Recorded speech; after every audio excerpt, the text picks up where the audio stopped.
What's up guys? Hello! Good morning! Kumusta ang lahat? So, ito na naman si Inday Luna. Kumusta po? So, yun nga, tayo magchikahan or magkwentuhan lang tayo tungkol sa buhay-buhay. So, isa ka ba sa mga, or isa ka ba sa anak na OFW or hindi? So, anyway guys, meron kasi ako mga kakilala or na this is based on real, kumbaga, as in sa totoong buhay is nangyayari talaga na mayroon isang anak, well, sorry kung tatamaan ka man sa aking sasabihin na ito, or nangyari man ito sa'yo, pero hindi ko to sinasadya, ako'y magkukwento lang bisa mga nalaman ko or yung sa mga nakilala ko na rin na meron talagang kumbaga, meron talaga sa isang family na kung sino man yung nasa ibang bansa na namamasukan or kasi ako namamasukan ako talaga at ako'y nasa ibang bansa. Nasa bansa ako ng Hong Kong. Although malapit lang naman to sa Philippines. Na meron talagang na kumbaga parang merong kamag-anak or parts of mga relatives na baga sa'yo na inasa. Sa OFW na inaasa ang lahat.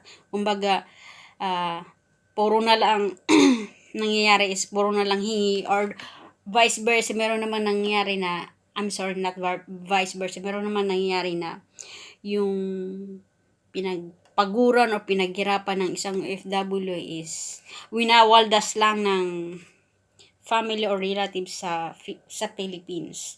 Kumbaga, yung parang one of your family na basta na lang yung parang makahingi, na hindi na iniisip yung mga na kung saan ba galing yung pera o usapang pera na to char, hindi na inisip kung saan ba galing or kung gaano kahirap or gaano ka tagal o inintay yung pera na yun na pinagtrabahuan. Tapos ang mangyayari ang sistis, kumbaga hindi nila pinahalagahan yung pinagpaguran mo. Kumbaga, inisip lang nila yung sarili nilang kaligayahan na basta like, lalo sa mga parents or sabi na natin siblings na may mga bisyo like sugal, inom, yan ako. Tapos kung makahingi sa OFW ng like tulong pag walang-wala na talaga sila, yan, diyan na sila nag-iisip or na ng mga ganyang bagay sa mga importante. Pero pag once na natulungan mo na yan sila or nabigyan mo na sila, hindi na nila inisip kung para saan or para yung yung binigay mo sa kanila. Napakalungkot isipin pag ganun guys, kasi imagine mo yun pag ikaw na as OFW ka, naghirap ka, kumbaga nagtiis ka ng isang buwan kasi talagang buwanan ang sahuran dito sa ibang bansa. Halos lahat naman yan ng mga OFW is talagang buwanan yan.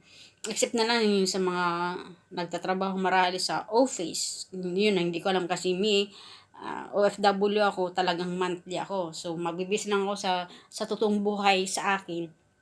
Talagang monthly ang salary ko. Kaya napakalungkot isipin talaga minsan na meron tayong family na hindi pinapahalagaan yung pinaghirapan natin. Kumbaga, tayo na OFW na nasa ibang bansa is nagsisikap tayo para maibigay natin yung magandang buhay para sa family natin. Kumbaga, kahit konting halaga man yan na ibinigay natin na bukal sa ating kalooban, kumbaga, 'di ba? Na sana ini-expect natin na pahalagahan naman 'yun, 'di ba?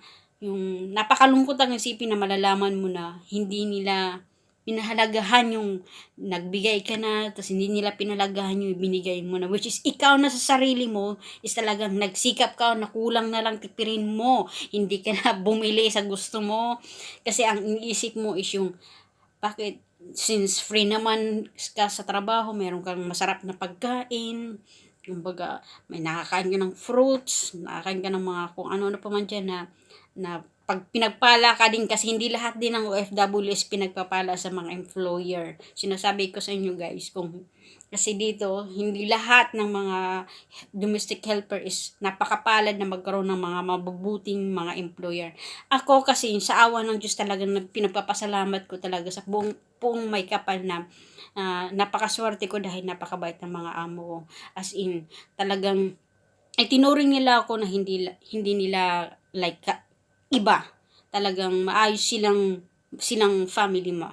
At pati yung mga family ng mga amo ko talagang napakabait nila, napakabuti nilang tao. Super, as in, wala akong masabi 100% na super blessed ako sa Panginoon sa pagkakaroon ng mga mabuting mga amo. Kasi yung iba, hindi talaga, pero hindi ko na yun, ano yun, wala.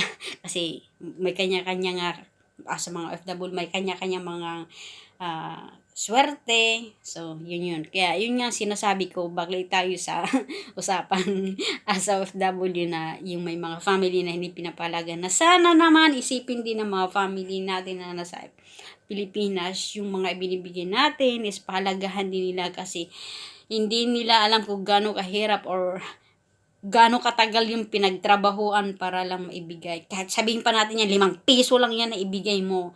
'Di ba? Which is napaka-imposible naman, bakit ka magbibigay ng 5 piso? Hindi, kumbaga joke-joke lang yun. Na yun, na sana, yung kunting pagpapahalaga lang, kasi napakasaya na yan sa isang nagtatrabaho na alam nilang pinahalagahan ng family o ng mga relatives pa man yan ng kahit sino yung pinaghirapan mo. And then, ang masasabi ko, my gosh, kung kaya naman pa magtrabaho, trabaho din para para pare-pares hayahay. So that's it guys. I just want to share greet you a